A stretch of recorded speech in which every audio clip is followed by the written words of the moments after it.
नमस्कार दोस्तों, मैं हूं प्रदीप सिंह और आप देख रहे हैं इतिहास गंगा। इतिहास गंगा के आज के इस अंक में हम चर्चा करेंगे ऐसे 3 सम्मेलनों की जो अंग्रेज सरकार द्वारा भारतीय राजनीतिक सुधारों के लिए किए गए थे। एक भारतीय मुस्लिम नेता द्वारा तत्कालीन वायसराय को और उनके प्रधानमंत्री को यह सुझाव दिया गया कि यदि भारतीयों के सुधार के विषय में कोई चर्चा करनी है तो प्रतिनिधि के रूप में भारतीयों को भी इसमें शामिल किया जाए, और शामिल किया गया। निष्कर्षतः तो यह तीनों सम्मेलन असफल रहते हैं, लेकिन फिर भी इन्हीं की चर्चा के आधार पर 1935 का भारत शासन अधिनियम लागू किया जाता है। जी हाँ, मैं बात कर रहा हूँ 3 गोलमेज सम्मेलनों की। आइए मित्रों, प्रारंभ करते हैं। 1919 भारत शासन अधिनियम आता है, जिसके एक प्रस्तर में यह बात अंकित होती है कि 10 वर्ष बाद एक कमीशन के माध्यम से, एक आयोग के माध्यम से इसकी समीक्षा की जाएगी। ऐसा होता भी है। साइमन कमीशन आता है। साइमन कमीशन 2 बार भारत की यात्रा करता है और मई 1930 में अपनी रिपोर्ट प्रस्तुत करता है। अंग्रेज सरकार यह चाहती है कि इस रिपोर्ट पर चर्चा करने के लिए एक राउंड टेबल कॉन्फ्रेंस हो, और राउंड टेबल कॉन्फ्रेंस का आयोजन किया जाता है। जी हाँ, नवंबर 1930 round table conference, first round table conference का आयोजन किया जाता है, और इसका मुख्य उद्देश्य होता है कि साइमन कमीशन की रिपोर्ट पर चर्चा की जाए।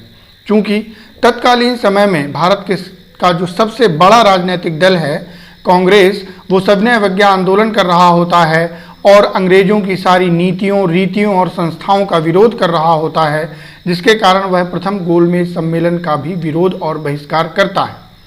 इसका एक अन्य कारण यह भी था कि कांग्रेस के अधिकतर सारे बड़े नेता जेल में बंद थे, लेकिन फिर भी प्रथम गोलमेज सम्मेलन होता है।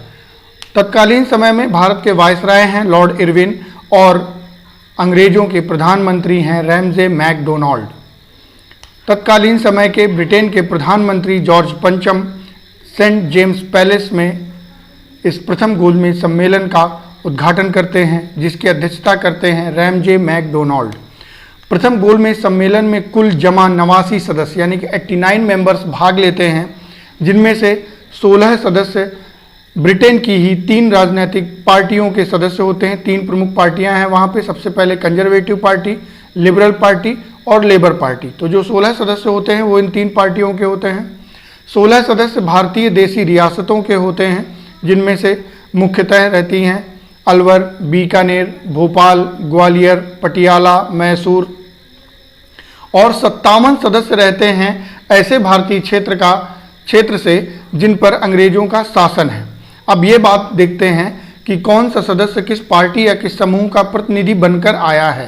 सबसे पहले हिंदू महासभा से आते हैं जयकर, वीएस मुंजे। उदारवादी दल से आते हैं तेज बहादुर सप्रू, सीवाई चिंतामणि।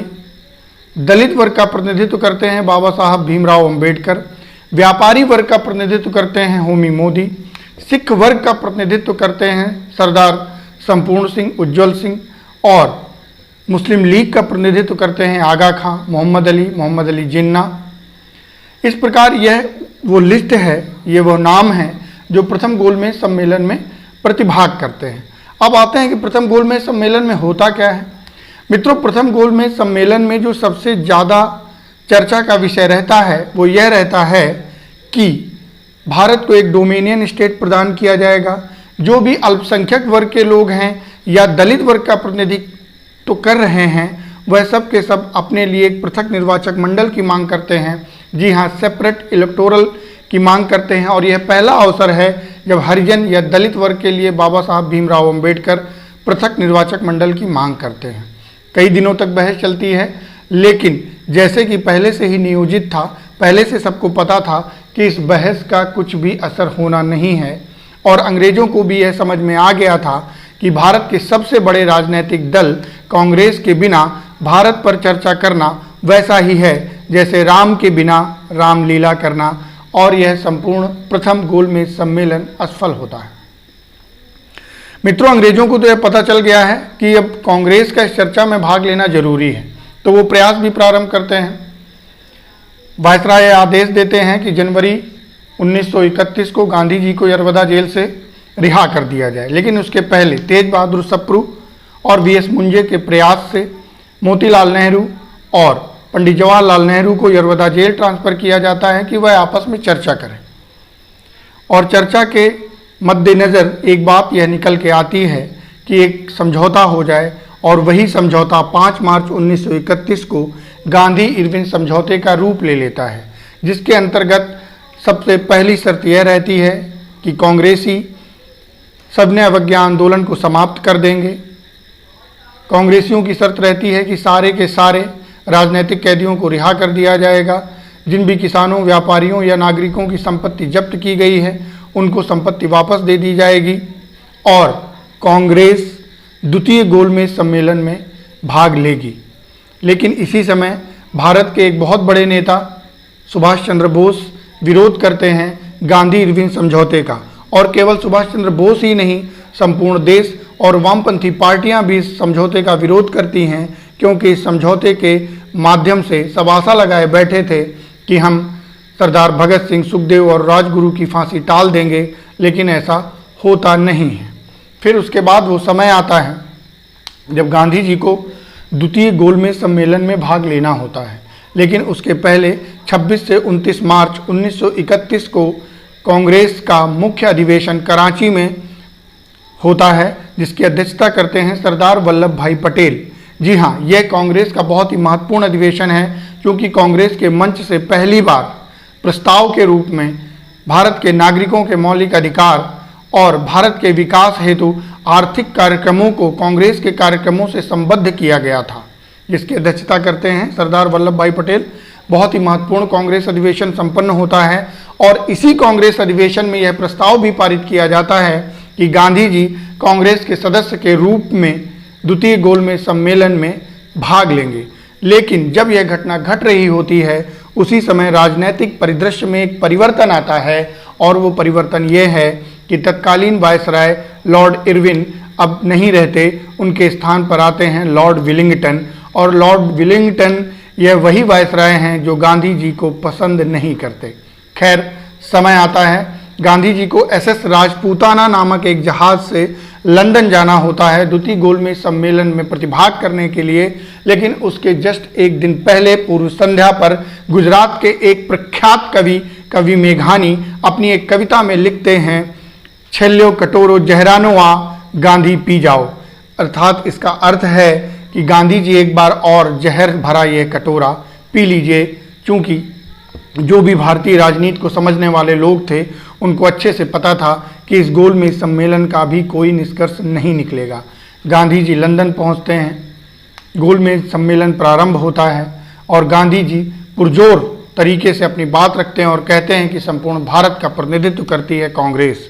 लेकिन 3 प्रमुख दल इस बात का विरोध करते हैं। उसमें सबसे पहला नाम होता है बाबा साहब भीमराव अंबेडकर का, जो स्पष्ट रूप से कहते हैं कि कांग्रेस दलित वर्ग का प्रतिनिधित्व नहीं करती है। मुस्लिम लीग कहती है कि कांग्रेस अल्पसंख्यकों का प्रतिनिधित्व नहीं करती है, और जो उदारवादी दल हैं वो भी कहते हैं कि गांधी या कांग्रेस संपूर्ण भारत का प्रतिनिधित्व नहीं करती है। इसके बाद होता क्या है मित्रों, यह भी जो भी वार्ता चल रही होती है द्वितीय गोलमेज सम्मेलन में, यह द्वितीय गोलमेज सम्मेलन सितंबर में शुरू होता है, और इस द्वितीय गोलमेज सम्मेलन के माध्यम से जिस भी निष्कर्ष पे पहुंचा जाना आवश्यक होता है, हम वहां तक पहुंच नहीं पाते हैं, क्योंकि कोई निष्कर्ष ही नहीं निकलता है। सब आपस में लड़ाई करते हैं और गांधी जी बिना किसी निष्कर्ष के वापस चले आते हैं। गांधी जी वापस आते हैं मुंबई में। जब वो पहुंचते हैं तो मुंबई में वो एक स्टेटमेंट देते हैं कि मैं लंदन से खाली हाथ वापस आया हूं, लेकिन मैंने अपने देश की इज्जत को बट्टा नहीं लगने दिया। यह वही समय था जब फ्रैंको मोरस ने गांधी जी को कहा था कि एक अर्धनग्न फकीर को सेंट जेम्स पैलेस और बकिंघम पैलेस की सीढ़ियां चढ़ते हुए देखने का दृश्य अत्यंत अद्भुत था। ये वही समय था जब चर्चिल ने गांधी जी को देशद्रोही फकीर कहा था, और ये वही समय था जब एक पत्र के माध्यम से तत्कालीन वायसराय लॉर्ड विलिंगटन ने अपनी बहन को एक पत्र लिखा था, और उस पत्र में उन्होंने स्पष्ट रूप से लिखा था कि अगर गांधी नहीं होता तो यह दुनिया कितनी खूबसूरत होती। वह अपने लिए हुए हर निर्णय को ईश्वर की प्रेरणा का परिणाम बताता है, लेकिन असल में उसके पीछे एक गहरी राजनीतिक चाल होती है। यह अमेरिकी पत्रकार उसको गजब का आदमी बताते हैं, लेकिन हम अत्यंत और निहायत अंधविश्वासी रहस्यवादी लोगों के बीच में रह रहे हैं जो कि गांधी को अपना भगवान मान बैठे हैं। इसके बाद गांधी जी भारत आते हैं। भारत आने के बाद वह द्वितीय सविनय अवज्ञा आंदोलन प्रारंभ कर देते हैं जो कि 1932 से 1934 तक चलता है। लेकिन मित्रों, जब द्वितीय गोलमेज सम्मेलन हो रहा था तभी अंग्रेजों को यह समझ में आ गया था कि यह वही समय है जब भारतीयों में फिर से एक बार फूट डाली जा सकती है और 16 अगस्त 1932 को तत्कालीन viceroy Ramsay MacDonald communal award यानी कि सांप्रदायिक पंचाट लेके आते हैं, जिसके अंतर्गत वह अल्पसंख्यकों के साथ हरिजनों को यानी कि दलितों को भी पृथक निर्वाचक मंडल सेपरेट इलेक्टोरल देने की बात कहते हैं, जिससे गांधी जी अत्यंत व्यथित होते हैं और वह स्पष्ट रूप से कहते हैं कि इस चाल के माध्यम से अंग्रेज हिंदुओं को तोड़ने का प्रयास कर रहे हैं। दलित हिंदुओं का एक भाग हैं, वह हिंदू ही हैं और इस पृथक निर्वाचक मंडल से उनको हिंदुओं से पृथक करने की चाल चली जा रही है और वह आमरण अनशन पर बैठ जाते हैं। 20 सितंबर 1932 को प्रार्थना दिवस के रूप में मनाया जाता है। इसी के बीच रविन्द्रनाथ टैगोर का एक स्टेटमेंट आता है। वो कहते हैं कि भारत की सामाजिक अखंडता के लिए गांधी जी द्वारा किया गया बलिदान उत्कृष्ट है। हम सब बड़े आदर और प्रेम के साथ इसका अनुकरण करते हैं। डॉक्टर राजेंद्र प्रसाद, मदन मोहन मालवीय, राजा जी और अन्य कांग्रेसियों के माध्यम से यह प्रयास किया जाता है। गांधी जी और बाबा साहब के बीच में एक वार्ता कराई जाती है 26 सितंबर 1932 को, जिसे पूना पैक्ट के नाम से हस्ताक्षरित किया जाता है, जिसके अंतर्गत यह तय होता है कि अब दलित पृथक निर्वाचक मंडल नहीं मांगेंगे, लेकिन उसके एवज में उनको प्रांत में 71 सुरक्षित सीटों के स्थान पर 148 सुरक्षित सीटें और केंद्र में 18% सुरक्षित सीटें प्रदान की जाती हैं। इस प्रकार दलितों का पृथक निर्वाचक मंडल मांगने का जो फैसला है वो समाप्त होता है। लेकिन इसके बाद गांधी जी का जो प्रयास है वो हरिजन उत्थान की तरफ लग जाता है और लगातार द्वितीय सविनय अवज्ञा आंदोलन सनह समाप्ति के कगार पे आता है और 1934 आते आते वह समाप्त हो जाता है। इसी समय सुभाष चंद्र बोस और विट्ठल भाई पटेल ने स्पष्ट रूप से कहा कि यह गांधी जी की सैद्धांतिक हार है। फिर वो समय आता है 1934 का, जब तृतीय गोलमेज सम्मेलन होता है, जिसमें मात्र 46 सदस्य भाग लेते हैं और कांग्रेस पुनः एक बार उसका बहिष्कार करती है। किसी प्रकार तीनों गोलमेज सम्मेलन प्रारंभ होते हैं और समाप्त हो जाते हैं, लेकिन वार्ता के स्तर पर, चर्चा के स्तर पर उनका कोई निष्कर्ष नहीं निकलता है। फिर भी अंग्रेजों ने पूर्व की भांति अपनी मनमानी करते हुए जो भी चर्चा होती है उसके आधार पर 1935 का भारत शासन अधिनियम लागू कर दिया। मित्रों, अगर अक्षरशः पढ़ा जाए, समझा जाए तो तीनों गोलमेज सम्मेलन एकदम असफल हैं, लेकिन फिर भी इनको पढ़ा जाना चाहिए क्योंकि यह भारत की राजनीति को, अंग्रेजों की सोच को स्पष्टतः परिलक्षित करते हैं, इसलिए इसका पढ़ा जाना बहुत ज़रूरी है।